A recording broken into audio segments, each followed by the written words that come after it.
The sound of a glass shattering echoed across the cold tile floor. Champagne spilled onto a white blouse, spreading dark stains across an expensive navy suit. Adriana Miles, the 38-year-old woman who had built a multi-billion-dollar tech empire, stood frozen in the VIP lounge. Around her, passengers stayed silent. Some lowered their heads and pretended to scroll through their phones, while others cast quick glances filled with curiosity and discomfort. This scene, lasting only a few short minutes, became a verdict delivered by an entire system. Adriana did not scream, did not lash out, did not beg. She simply stood still, feeling each cold drop slide across her skin, etching into her memory the moment her dignity was stripped away in a place she had paid for, fought for, with sweat and brilliance. Inside her chest, a storm was rising, yet her face remained motionless, like stone. At the reception desk, Carlton, a young employee with a strained smile, gripped his keyboard tightly. A quiet hesitation gnawed at him, a hidden fear. Does she really belong here? Behind him, Wayne, the lounge manager, swallowed hard. He knew this was wrong, but the cold, commanding gaze of Bradley Whitmore, Adriana's longtime rival, bore down on him. Bradley walked slowly forward, each step of his polished leather shoes striking the floor like the beat of triumph. "That's my seat," he said, his deep, gravelly voice dripping with arrogance and entitlement. Adriana lifted her head, her eyes locked with Bradley's. In his gaze, there was not just contempt, but a message from an old order. No matter how wealthy, women of color were still expected to step aside. No. One word, sharp as a blade. Wayne stiffened. Carlton swallowed hard. The air froze. Somewhere, a silver spoon fell, its clink stretching out like the pounding of every heart in the room. Security appeared. Trevor, broad-shouldered and built like a wall of stone, moved forward. Noah, younger, eager to prove himself, followed close behind. They did not ask questions, did not weigh the situation. They simply followed orders. "Ma'am, we need you to leave the seat," Trevor said, his tone laced with menace. Adriana calmly picked up her phone and pressed record. "This is discrimination," she said slowly, each word cutting through the silence. But Dennis, the salt and pepper-haired airport manager, was already standing there. "Take her out," he commanded, as if ending a charade. When Trevor's rough hand grabbed her arm, the champagne glass toppled, spilling its bitter scent over the humiliation in the air. Adriana was dragged from her seat, through rows of plush chairs, past faces that turned away. Bradley strolled casually into her seat, lifting a glass of scotch like a conqueror celebrating his victory. To those watching, Adriana looked powerless. But no one knew that the woman being humiliated was the largest shareholder of Silverwings Airlines, the one holding 28% of the company's fate. Outside in the terminal, Adriana stopped. Champagne dripped from her jacket onto the polished stone floor. She did not tremble, did not scream.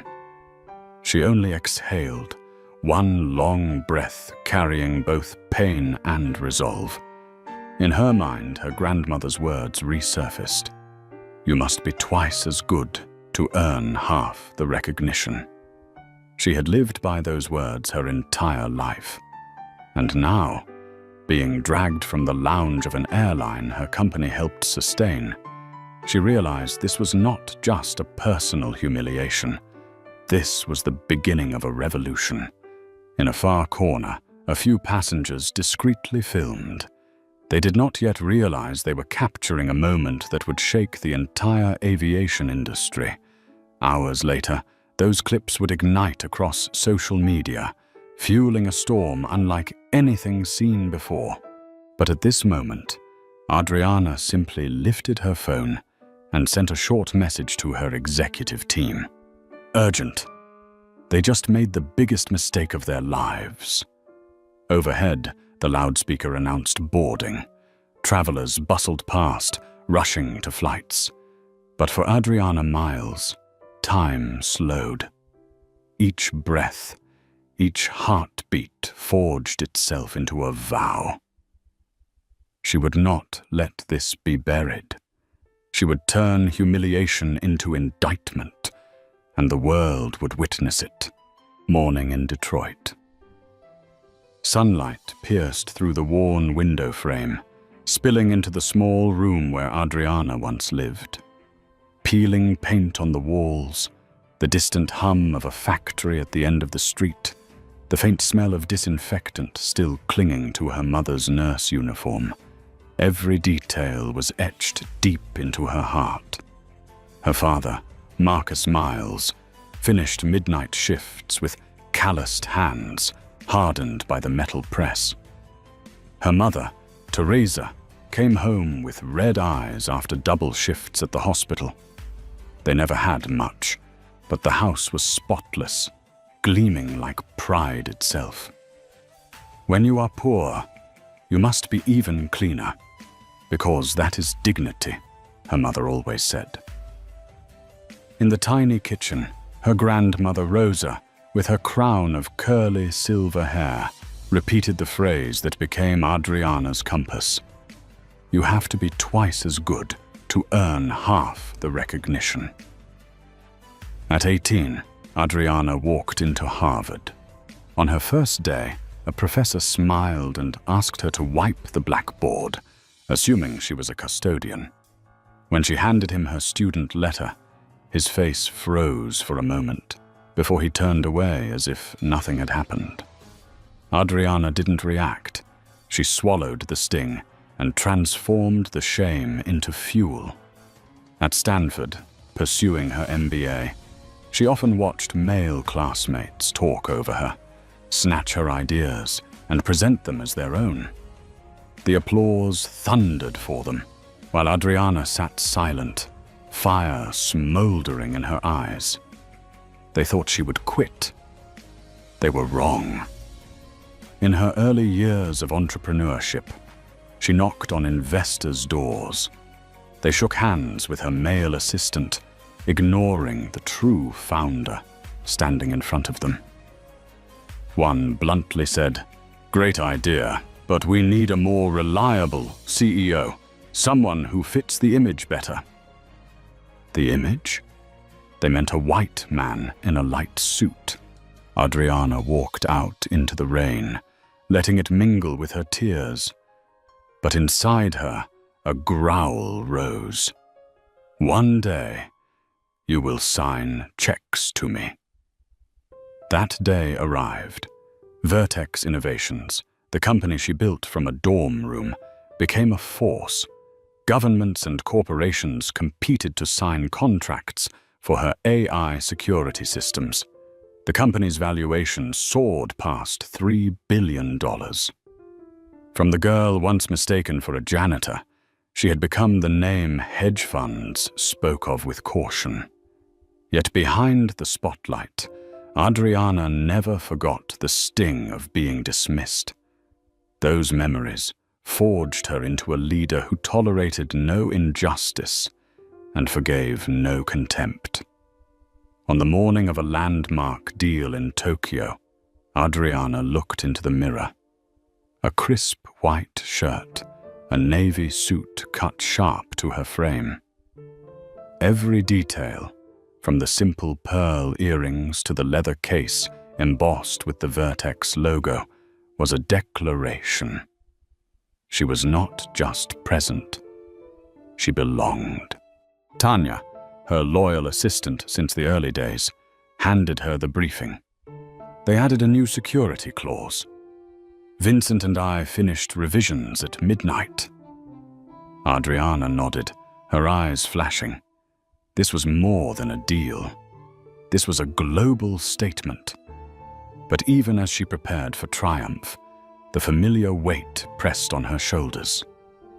Across the Pacific, Bradley Whitmore, born into privilege, untouched by hunger, had arrived a week early, hosting banquets for Japanese officials. He did not need to prove anything. His name and his bloodline opened every door. Riding to the airport, Adriana looked out the window as sunlight raced across skyscrapers. Pride swelled inside her.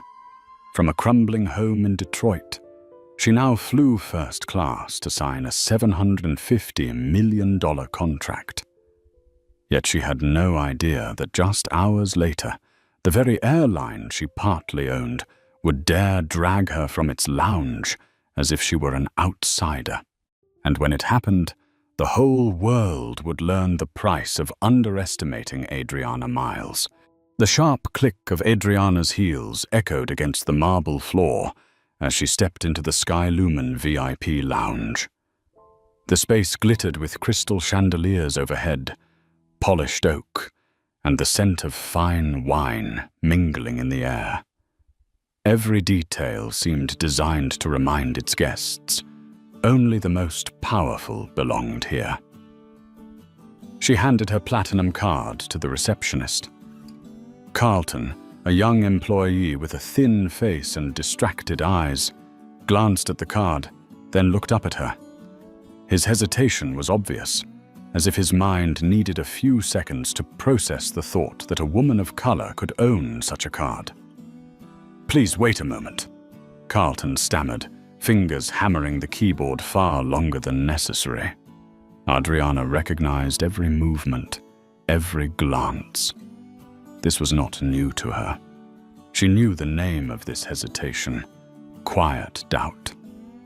"The card is valid," Carlton finally said, though surprise still clung to his voice. Adriana smiled lightly. "I know." She chose a leather armchair in the corner, a seat with a perfect view of the runway, where Boeings prepared for takeoff. Placing her leather briefcase to one side, she opened her tablet, eyes locked on her presentation for Tokyo. But the moment her mineral water touched the table, the air in the lounge shifted. Heavy leather shoes, a low, familiar voice. "That's my seat." Adriana looked up. Bradley Whitmore, 40, 5, salt, and pepper hair slicked back, a crimson tie flashing like a badge of power. The CEO of Whitmore Tech, who had spent the past week in Tokyo whining, dining, and persuading. Now he stood before her, chin tilted, eyes heavy with the expectation of privilege. "Sorry, sir," Adriana said calmly. "I was here first." Bradley smirked and turned to Carlton. "You know, I always sit here. 15 years now." Carlton nodded immediately, sweat breaking across his brow. "Yes, Mr. Whitmore. Let me rearrange things." Wayne, the lounge manager, stepped forward, his voice deferential. "Ma'am, I'm afraid there's been some misunderstanding. This seat is usually reserved for long-standing clients like Mr. Whitmore. Could I ask you to move to the east side? The view is lovely there, too."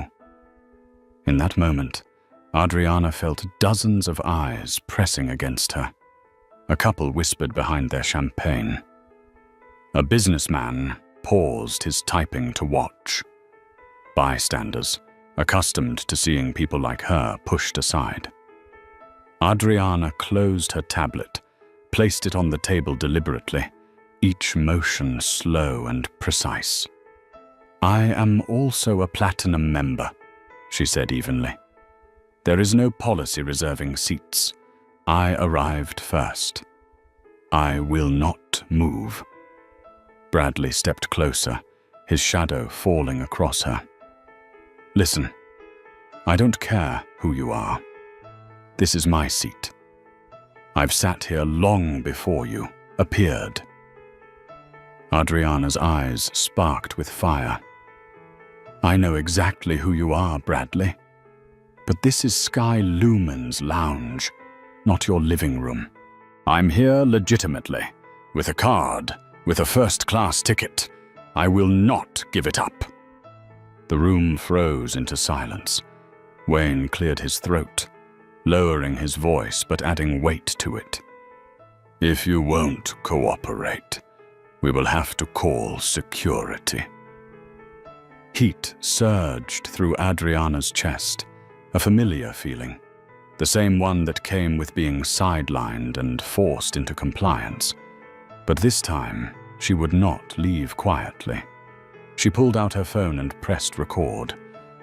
Let's be clear, she said slowly, each word deliberate. I am being asked to vacate this seat only because a white man wants it. This is discrimination, and I will have the evidence. Wayne's face drained of color. Carlton faltered. Bradley let out a sharp laugh. You really think a camera will help you? You don't understand your place here, he sneered. Adriana met his gaze, her voice ringing like steel. No, it's you who doesn't understand my place. In Bradley's mind, she was nothing more than a troublesome woman, an outsider clinging to her rights. To Carlton and Wayne, she was just a difficult customer to be removed in order to appease the powerful. But only Adriana knew the truth. She was the largest shareholder of Sky Lumen Airlines itself. A faint smile curved her lips, hidden within her fury. She let them summon security, let the whispers swirl. Because she knew in just a few hours, this chair would become a symbol, not a seat in a lounge, but a stand for justice. When Trevor and Noah, two security guards, appeared, the air tightened to the breaking point. You need to leave now, Trevor ordered, hand on his radio. Adriana sat tall, her phone still recording. I will not move. If you want, drag me out. And let the world see how Sky Lumen Airlines treats its platinum passengers. For a moment, silence consumed the lounge. Then came the heavy stomp of boots. Two men lunged forward, and with that, the tragedy, or rather the turning point, had officially begun. Trevor stepped forward, shoulders broad like a wall, his calloused hand gripping Adriana's arm. Noah, younger, eyes flashing with eagerness, looked as if this was nothing more than his chance to prove loyalty to his superiors. Let's go, Trevor growled. The champagne glass tipped, spilling golden liquid across Adriana's white shirt, staining her navy blazer in streaks of humiliation. The entire lounge froze. No one intervened. No one spoke. Only the faint dripping of champagne onto the floor broke the silence, mixed with the shallow breaths of those secretly recording on their phones. Adriana kept her head high. Her eyes burned, her voice steady. You are forcibly removing a platinum member. You are assaulting me, right in front of these cameras. Dennis, the airport manager, stood with his arms crossed, his words slicing through clenched teeth. Get her out. There's no room for trouble here. Bradley Whitmore leaned back in the leather chair he had just claimed, raising a glass of scotch. His lips curled into a mocking smile. They dragged Adriana past the rows of seats, past faces that turned away. Some snapped hurried photos, others chose to look elsewhere. The silence weighed heavier than the humiliation itself. Inside Adriana's chest, memories surged. Her father returning from his shift with bloodied hands. Her mother dozing off at the dinner table after two back shifts. Her grandmother whispering, "You have to be twice as good just to be seen as half." The words rose with the cheap smell of alcohol soaking into her blazer. But instead of breaking her, they became fire. Outside the terminal, they released her. Trevor jerked his chin. "You're lucky. Not being banned from flying is a mercy." Adriana adjusted her blazer, champagne dripping down in long streaks, but her stance remained unshaken. Her eyes were calm, as though she were the one observing, not the one being cast out. She pulled out her phone, fingers trembling slightly but sure. One tap. "Bennett," she said, her voice low and steely. "I need you right now. Sky Lumen just made the biggest mistake of their lives." On the other end, Bennett Williams, her 47-year-old legal counsel, sharp and cold as a surgeon's blade, was silent for 3 beats. Then his voice thundered through. "What did they do?" "They dragged me out of the lounge, poured champagne on me, and I have it all on camera." "Good. Record everything. I'll draft an emergency shareholder summons immediately. We own 20.8% on. Tonight, they won't sleep." For a moment, Adriana closed her eyes. This was no longer humiliation. It was leverage. Meanwhile, social media erupted. Short clips captured from different angles, spread with the hashtag #boycott Sky Lumen. The first comment read, "A black female CEO dragged out of a luxury lounge just because a white man wanted her seat." Notifications buzzed on the phones of those still in the lounge, unease flashing across their faces. But Adriana was no longer there to see it. She stood in a small restroom, slipping into a spare black blouse. She caught her reflection in the mirror, hair still damp with wine, eyes blazing with an untamable fire. "Emergency meeting," Adriana said over video call, her tone sharp as steel. "We'll show them that underestimating me was the worst decision in their history." The screen lit up with familiar faces. Lila Morales, VP of Finance, Adrian Kwan, COO, and Bennett. They fell silent for a moment, taking in her stained blazer. "My God, they really," Lila began. Adriana cut her off, voice razor sharp. "Not pity. Action. Prepare the shareholder meeting. Pull every buried complaint file. From this moment on, Sky Lumen belongs to us." In a dark corner of the terminal, Adriana replayed the footage she had just captured. Trevor spilling the drink, Wayne pressing her, Carlton hesitating, Bradley smirking. Each face etched into evidence. She saved the clip into 3 separate folders, sent it to her lawyer, to her assistant, and kept one for herself. A reminder. This was not just a public battle. This was personal.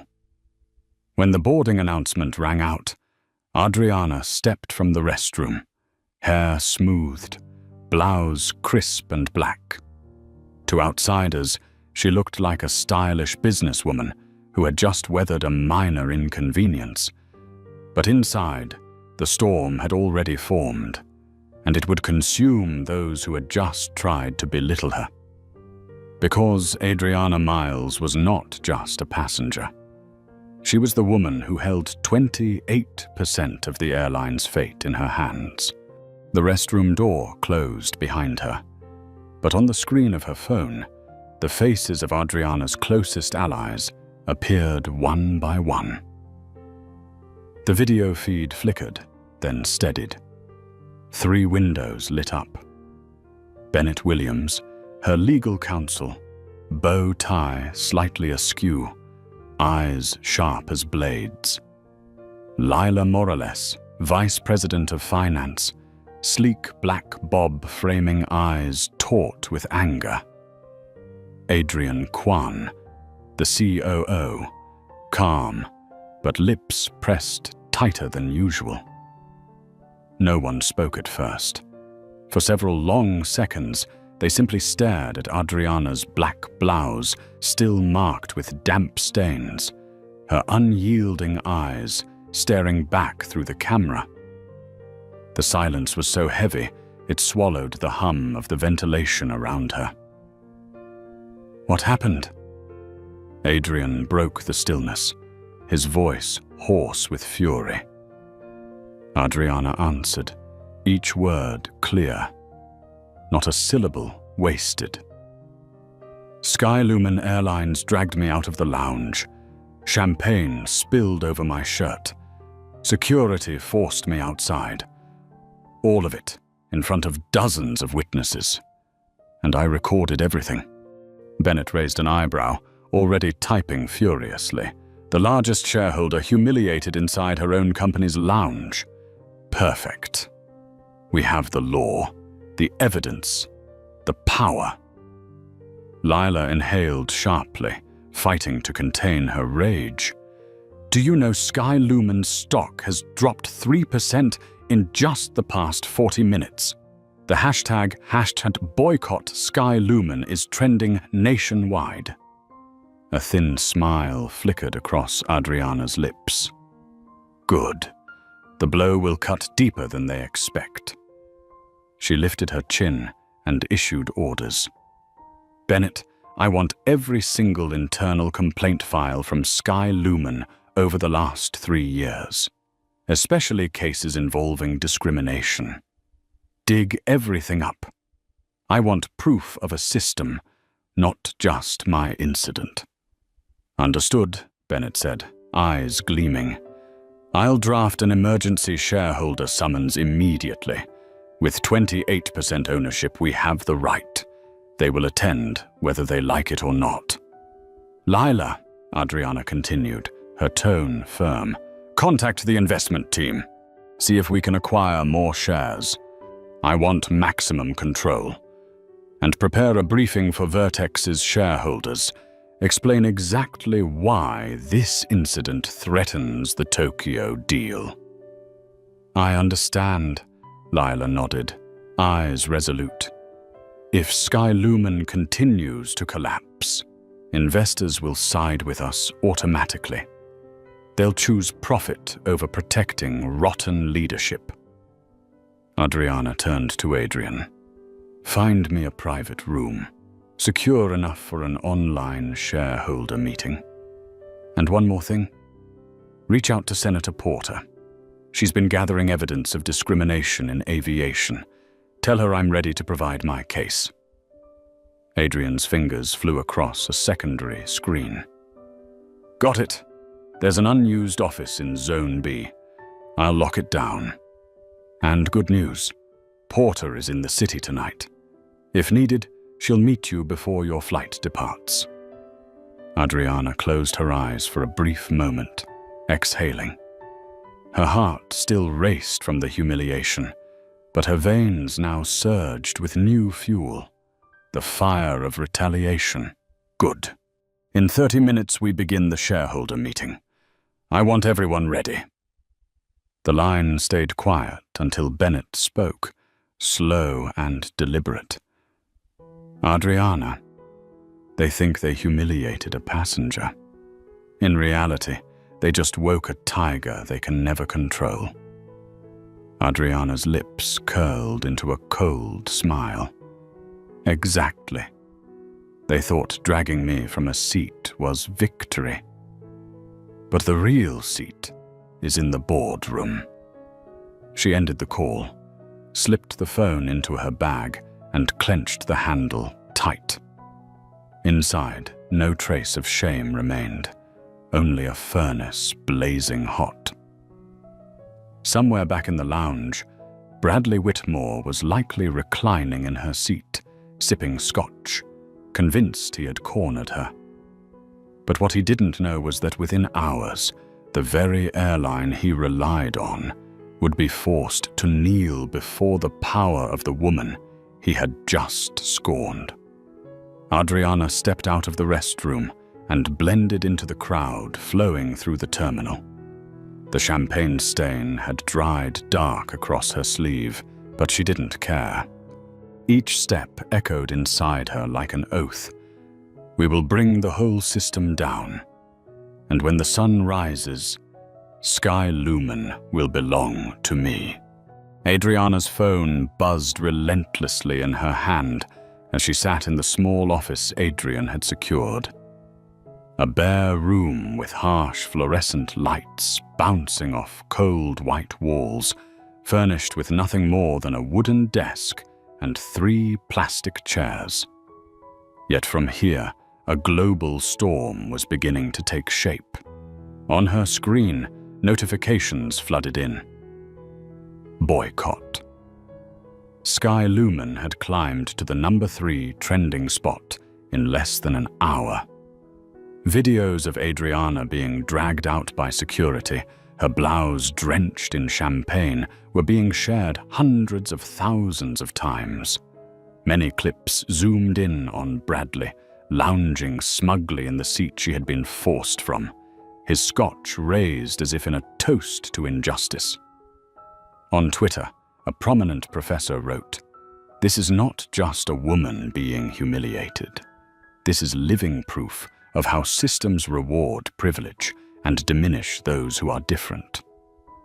A young black student commented, "When I saw her being dragged out, I saw myself. All those times I was told I wasn't good enough, that I didn't belong. But this time, we have evidence. We won't be silent anymore." Each word fanned the flames, fueling the firestorm. Sky Lumen's stock began free-falling. Lila Morales provided updates constantly. Down 7% in just 2 hours, the news has spread to Europe. Investment funds are starting to dump shares. Bennett, calm yet thunderous, remarked, "Good, let the market do its work. The harder it falls, the easier it is for us to seize more control." Adriana's hand trembled slightly as she listened, not from fear, but from the realization that power was shifting, slipping from the grasp of those who had mocked her and flowing toward her. Meanwhile, Bradley Whitmore sat in a first-class lounge, his phone ringing off the hook. His face paled when a Japanese advisor warned, "Several executives in Tokyo want to postpone tomorrow's meeting. They don't want to be associated with a company whose CEO is tied to a racism scandal." "Ridiculous," Bradley snapped, but his voice had lost its edge. He hurled the phone onto the table and drained his scotch, yet the liquor's burn couldn't mask the stench of failure creeping in. Across the Pacific, major networks ran the story. CNN's headline blared, "Black CEO dragged from VIP lounge seat to make way for white rival, racism or misunderstanding." MSNBC rushed a special segment with aviation experts discussing the invisible privilege in luxury travel. Fox News was more cautious, calling it a complex situation that needs investigation. But regardless of the spin, Adriana Miles's name dominated every screen. A call came through. Senator Elaine Porter appeared on video, her voice sharp as a blade. "Adriana, I've seen the clip. This is exactly the evidence I've been waiting for. I'll convene the Transportation Committee for hearings next week. They won't have anywhere left to hide." Adriana nodded, her eyes steely. I don't just want hearings. I want immediate consequences. Skylumen must pay from the lounge floor all the way to the boardroom. In the makeshift office, Adrian added, "Competitors smell blood. Delta, Aero World, Starjet just sent quiet congratulatory messages. They're offering you lifetime VIP memberships. What they really want is to exploit this to crush Skylumen's reputation." Adriana gave a cold, razor-thin smile. "Let them watch. When I'm finished, Skylumen won't just lose customers, they'll lose their very soul." She looked around the shabby room, the peeling paint, the weak yellow light, the faint must of dust. Yet in her mind, it transformed into a battlefield. Outside, the world was roaring. Inside all, she and her team were preparing the decisive strike. "Tonight," Adriana declared, her voice dropping like a war drum, "we call the shareholder meeting. By morning, Skylumen will wake up in a new reality. Their leadership will be challenged, their bigots exposed, and the rules of the game will be rewritten forever." Out on the streets, massive screens in Times Square were already playing the video of her being dragged away. Passers-by stopped, pointed, whispered. A little girl tugged her mother's hand and asked, "Mum, why did they do that to her?" The innocent question sent a chill down Adriana's spine, because she knew this fight wasn't only for herself. It was for the next generation, for children who needed proof that injustice could be defied and that justice could prevail. The storm had broken, and at its eye, Adriana Miles stood tall. Not as a victim, but as the one holding the power to redefine what strength truly meant. The plane screeched against the runway at Haneda, tires shrieking as Tokyo shimmered in the glow of late afternoon. In the clear sky above, every ray of sunlight cut down like slender blades across the gleaming metal of the aircraft. In the first-class cabin, Adriana sat upright. Her phone screen kept flashing with headlines. Skylumen down 12% in half a day. Images of her being dragged out of the lounge filled every broadcast, from CNN to NHK. But now was not the time to look back. Now was the moment to prove her worth on the other side of the world. As she stepped out of the international terminal, dozens of lenses blinded her. Reporters pushed forward, microphones raised. "Ms. Miles, are you suing Skylumen? How will this affect the Tokyo contract? Do you have a message for Mr. Bradley Whitmore?" Adriana paused for a beat, drawing in a long breath. Every flash felt like a bullet, but she stood tall. Her voice was calm, each word ringing like a bell. "I came here to discuss the future of global cybersecurity, not to argue about injustice. But remember this, justice has no borders. I believe the whole world is watching." Her words exploded instantly across Japanese social media, translated into multiple languages. And in a hotel only a few blocks away, Bradley Whitmore clenched his fist as he watched the footage on screen. At the Tokyo International Finance Center, Adriana entered the conference hall. The vast space rose with a glass ceiling, light reflecting off marble floors. Before her sat over 30 senior leaders from Japan's largest banks, technology corporations, and government agencies. In the front row, Hiroshi Nakamura, 60-6, CEO of the nation's largest bank, sat upright, his aged yet sharp eyes fixed squarely on her. Beside him, Colleagues whispered, their expressions a mixture of sternness and curiosity. Adriana opened her laptop, fingers tapping on the table in rhythm, like a drum roll. "Ladies and gentlemen," she began in English, then shifted into a few Japanese phrases she had practiced for days. Her accent was imperfect, but the sincerity was clear. Faces that had seemed closed softened, a few heads nodding in approval. She presented Vertex Innovations' AI security system, a virtual shield capable of detecting and neutralizing the most sophisticated cyber attacks.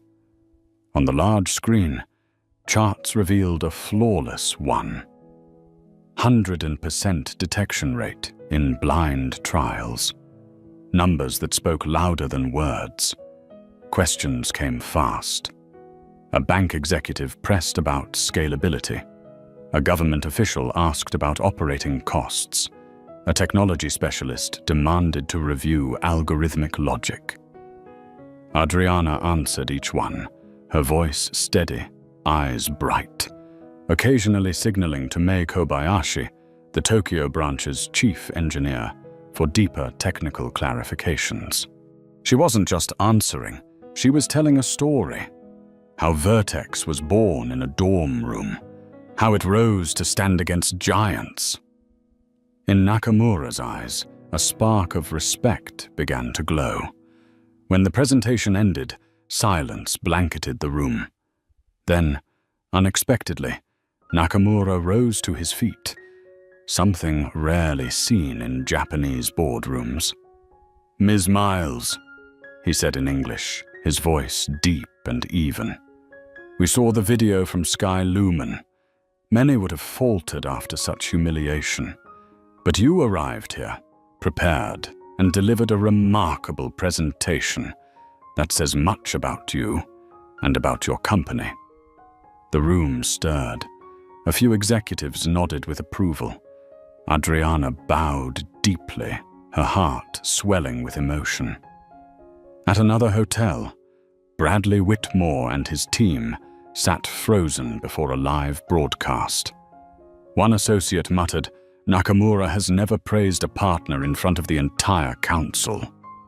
Bradley's knuckles turned white as he clenched his fists. In his mind, only one thought remained. Everything was slipping out of control. Back in the car, Adriana sat quietly, her phone buzzing with an endless stream of updates. Sky Lumen stock had fallen another 5%. The Transportation Committee had formally issued a subpoena for hearings. Major shareholders were demanding an emergency board meeting. Adrian, seated beside her, half smiling, half stunned, remarked, "In just a few hours, you've crippled an airline and nearly secured a $750 million contract." Adriana gazed out the window, neon lights of Tokyo casting reflections across her face. Her eyes were not those of someone celebrating victory, but of one who had long been familiar with battles without end. That night above Tokyo's sky, Adriana Miles was no longer just a CEO. She had become a symbol, a living proof that dignity cannot be stripped away, even when the world tries to drag you down from the seat that was rightfully yours. Sky Lumen Airlines headquarters, 30th floor, the grand boardroom lined with polished oak. The air was thick with the scent of strong coffee and anxious sweat. All 12 members of the board sat pale and restless, eyes darting constantly to the massive LED screen at the center of the room. 9 p.m. in New York, 10 a.m. in Tokyo. The screen lit up, the video feed connected. Adriana Miles appeared, the white light of the Tokyo International Finance Center reflecting against her face, her black suit impeccable, her eyes sharp as blades. Silence. No one dared breathe heavily. They all knew. The woman who had just been dragged from the lounge was their largest shareholder. William Fletcher, chairman of the board, cleared his throat. "This meeting is to discuss the incident that occurred." No, Adriana cut him off, her voice like steel. "Do not call it an incident. Call it what it is, systemic discrimination. And I have proof." Bennett Williams appeared in a smaller window and quickly shared his screen. One by one, the videos played. Carlton hesitating as he checked the platinum card, Wayne pressing her to move, Dennis giving the order to eject her, Trevor spilling champagne, Bradley Whitmore sinking into her seat with a mocking grin. Every image was a blade slicing through Sky Lumen's reputation. A female board member buried her face in her hands and whispered, "My God, the media has already seen all of this." Adriana nodded. "And they are not just watching, they are punishing. Your stock price has dropped more than 20%. Customers are cancelling flights en masse. Rival airlines are openly courting your VIP clients. Do you not see yourselves in free fall?" William tried to steady his tone. "We have terminated Dennis Morgan and Wayne Simmons. 2 security officers have been suspended. Not enough." Adriana cut him off again, her voice resonant. "This is not about a few bad actors. This is an entire infestation." Bennett brought up another file on screen, a thick stack of documents. 43 complaints of discrimination in the last 3 years. 11 tied directly to VIP lounges. 3 naming Dennis Morgan by name. Every single one buried. The room erupted in whispers. One board member slammed a fist against the table, his voice trembling. "Did we really ignore all of this?" Adriana's gaze pierced through the camera. "No, you did not ignore. You chose to ignore for short-term profit, for cozy ties with privileged clients. And today, that choice is destroying you." The screen shifted, showing 5 faces seated at a side table in the boardroom. Carlton, Wayne, Trevor, Noah, and Dennis, all directly involved. Their faces were pale, eyes darting nervously. Adriana narrowed her eyes. "You thought I would not know? Carlton, you dragged out checking my card because I did not look like your usual member. Wayne, you invoked tradition of regular guests to push me out. Trevor, Noah, you manhandled me as if I were a criminal. Dennis, you gave the order, fully aware I was in the right. And finally, Bradley Whitmore, the man you catered to, is in fact my competitor trying to steal the Tokyo contract." Each accusation landed like the slam of a gavel. Among the board, some whispered, "If Whitmore was given that much favoritism, was there collusion?" Another muttered bitterly, "We've become an international laughingstock." Adriana slowly placed the thick file on the table beside her in Tokyo. Her voice lowered, sharper than a knife. "Here are my terms. As a shareholder holding 32%, with another 28% in allied votes. Terminate all staff involved. Remove CEO Gregory Stanton immediately. Establish an independent oversight board on discrimination. Appoint Zara Williams, 40/6, former COO in the airline industry, as CEO. Someone with real competence, not a puppet of privilege." The boardroom erupted in chaos. William Fletcher's face flushed red. "This is a coup!" "No," Adriana replied coldly. "This is rescue. If you refuse, Sky Lumen will be bankrupt before sunrise." A heavy silence fell. Then, one by one, hands rose. The votes were counted swiftly. The outcome was irreversible. Gregory Stanton, the CEO, his face drained of all color, collapsed into his chair, muttering, "Just one seat. Just one seat." Adriana looked directly into the camera. No, not just one seat. It was dignity. And whenever you disregard the dignity of a human being, the price you pay will be an empire. The meeting closed with the echo of a gavel striking hard. A new era had begun. Adriana Miles had turned personal humiliation into a revolution that toppled an entire leadership. And this was only the beginning. The next morning, the 25th floor of Sky Lumen headquarters, a small conference room with a low ceiling and harsh neon lights. 6 chairs lined up across half the room. On the table sat a few unopened bottles of water and scattered papers, but the air was heavy with tension. Carlton, Wayne, Trevor, Noah, Dennis, all sat there. Shirts wrinkled, ties loosened, sweat beading on their faces. Some stared at the floor. Others crossed their arms in defiance. For the first time, the men who were used to giving orders now had to wait for judgment. The door opened. Adriana walked in. Her black suit was perfectly fitted, her eyes cold. Beside her was Brenda Martinez, the newly appointed head of human resources, and Bennett Williams, carrying a thick stack of files.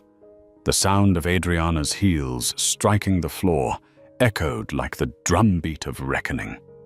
No one dared speak. Adriana took her seat at the head of the table, set her case down, and clicked the lock open. She pulled out 5 thin files and slid one to each of them. "These are your work histories. I have read every word." Dennis gave a dry laugh, trying to cling to his old authority. "If you plan to turn this into a trial, I will not," Adriana cut him off, her voice sharp as a blade. "This is not a trial. This is accountability. And you will listen." She turned her gaze to Carlton. "You took longer than necessary to check my card." "Why?"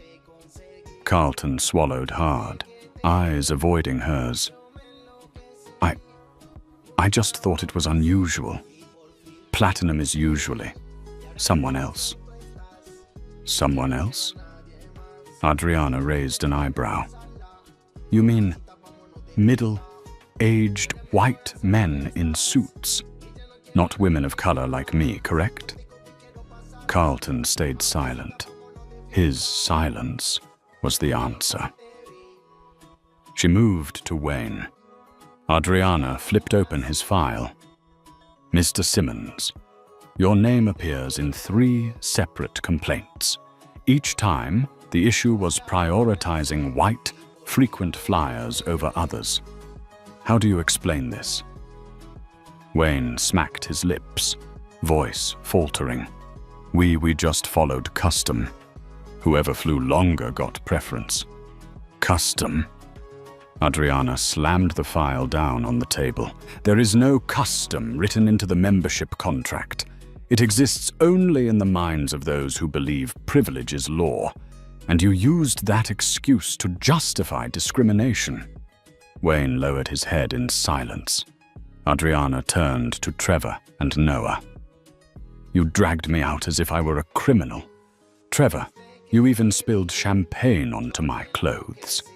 Was that your version of security protocol?" Trevor's face flushed red, his jaw tight. "We were following orders." Adriana's voice cut through, slow and deliberate. Those who blindly follow orders without questioning right from wrong are no different than accomplices. Noah kept his head down, voice trembling. I knew it was wrong, but at that moment, it was easier to obey. Adriana locked her eyes on him. Easier is always the excuse that allows injustice to continue. Finally, she turned to Dennis. "Mr. Morgan, you were the senior officer on site. You gave the order to eject me, despite seeing that I had a valid card and ticket. Why?" Dennis lifted his head, eyes defiant. "Because you were causing trouble. You were filming, drawing attention. I had to maintain order." "Order?" Adriana let out a bitter laugh. "What kind of order is maintained when a woman is dragged out to make room for a white, male competitor? What kind of order is preserved when that very act sent the entire airline into chaos?" Dennis clenched his jaw, but had nothing more to say. Adriana folded her arms, eyes sweeping across all five. "You all thought your actions carried no consequences, but today, the consequences are here. Termination is inevitable. But I will not stop at punishment." Brenda nodded, pulling out 5 more folders and handing them around. "This is the rehabilitation program. Mandatory training on implicit bias, community service, and supervised probation. Those who accept will have the chance to reapply under probation. Those who refuse will be permanently dismissed." Carlton looked up, his voice catching. "A second chance really exists." Adriana's gaze was steady, her tone unwavering. "I do not grant this chance because you deserve it. I grant it because the system itself must change. And sometimes, change has to begin with those who once committed the wrong." Wayne whispered, I will do it. I know I was wrong." Trevor gripped the papers tightly, eyes burning. "I have a family. I cannot lose this job. If I must learn, I will learn." Only Dennis crossed his arms, face flushed with anger. "Nonsense. This is humiliation. I will not accept any so-called rehabilitation." Adriana gave a slight nod, as if she had expected it. "Then you will leave, and you will carry this stain for the rest of your career." She rose to her feet, her voice dropping low, every word striking like a gavel. "This was never just about a seat. This is a lesson for the entire industry. Injustice has a price, and that price is enough to topple an empire." With that, Adriana walked out. The door slammed shut, leaving behind 5 faces twisted with anger, regret, and confusion. But one truth was now undeniable. The era of no accountability was over. The grand hall of the Westfield Hotel glowed under crystal chandeliers.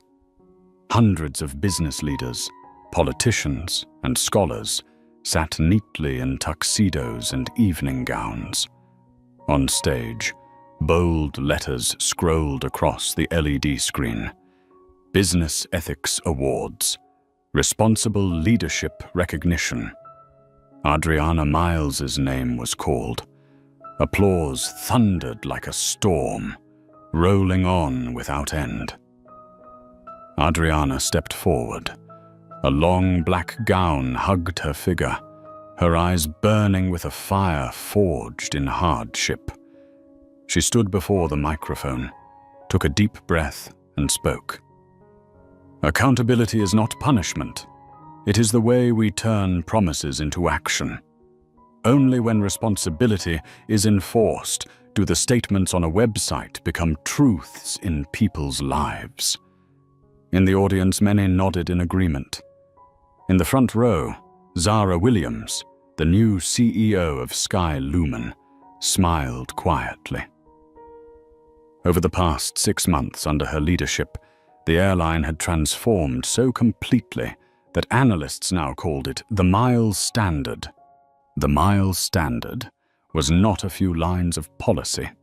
It was a system, strict first, come first, served seating in every lounge, an independent oversight board to handle complaints with no more buried files, mandatory training on unconscious bias for all employees, and, most importantly, transparency. Customer service records were now audited randomly and without warning. The results spoke for themselves. 6 months later, Sky Lumen's stock not only recovered, but reached new highs. From the center of scandal, the airline had become a model of reform. Meanwhile, Vertex Innovations, under Adriana's leadership, had signed multiple new contracts. The $750 million Tokyo deal quickly paved the way for others, pushing the total value above $1 billion. Vertex had become a global symbol of cybersecurity. In contrast, Bradley Whitmore had fallen apart. After the viral video of him smirking with a glass in hand, Whitmore Tech's shareholders called an emergency meeting. More scandals surfaced. Bradley was ousted, and the company plunged into investigations. From the man seated in the privileged chair, he became the man who lost everything. Back at the award hall, Adriana paused, scanning the crowd. I was once dragged out of a seat in front of everyone. They thought they had silenced me. But the truth is, she stopped, her voice dropping low. They gave me the reason to change an entire system. Applause erupted, this time mixed with cheers of her name. After the ceremony, Adriana stood in the hotel hallway. Amid the stream of people offering congratulations, a small hand tugged at her sleeve. A young black girl, about 10 years old, clutched a tablet displaying Adriana's picture. "Are you Miss Miles?" Adriana bent down, smiling. "Yes, I am." The girl's eyes sparkled. "I chose you for my school project. We had to write about a hero. You're my hero. I want to be a CEO like you." Adriana froze, her heart tightening, not from pain, but from the realization that the seed she had planted had taken root in the next generation. "You will," she whispered. "And when someone tells you that you don't belong somewhere, remember, sometimes the strongest act is simply not leaving your seat." That night, as her car drove her back to the hotel, Adriana looked out the window. The city was drenched in neon lights, reflected in her eyes. 6 months ago, the world saw her dragged out of a lounge like an outsider. Today, the world saw her as a symbol, not because she was a victim, but because she had turned humiliation into power. She had turned a chair into a symbol of justice. She had turned silence into thunder.